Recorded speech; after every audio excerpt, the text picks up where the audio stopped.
So on the other side of the camera, you have the HDMI out, which is very important. I will tell you how you can set it up, how can you set the clean feed on this, how you can set the info on this and everything. So if you go to menus and you come on your setup and you scroll down till you see external output, here you have the HDMI resolution and then you have the HDMI out display. So on resolution, I always keep it on 1080i because this is the lightest signal to go through if you want to have a longer cable. And if you are having any wireless video or monitor rigged on your camera, you can be on 1080p or 216p as well.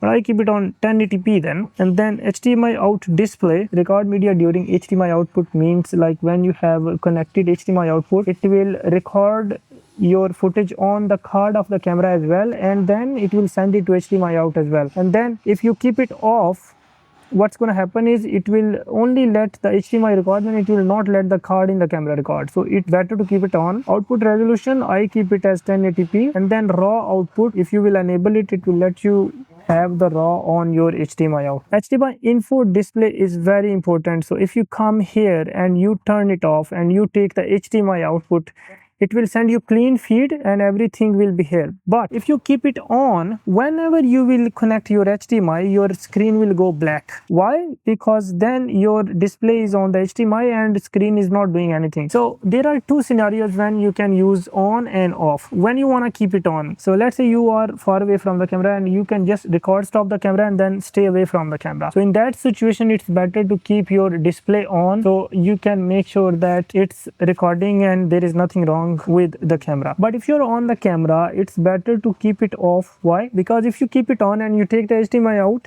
your screen will go black and it will not work. So if you was doing the focus through your fingers, it will not let you do that. Nothing will happen on the screen. So that is the downside of keeping the info display on. I always keep it off and I do the settings on my screen and I see the preview on my external monitor. Control for HDMI, I always keep it off. And then setup option is basically your video light mode. It should be power link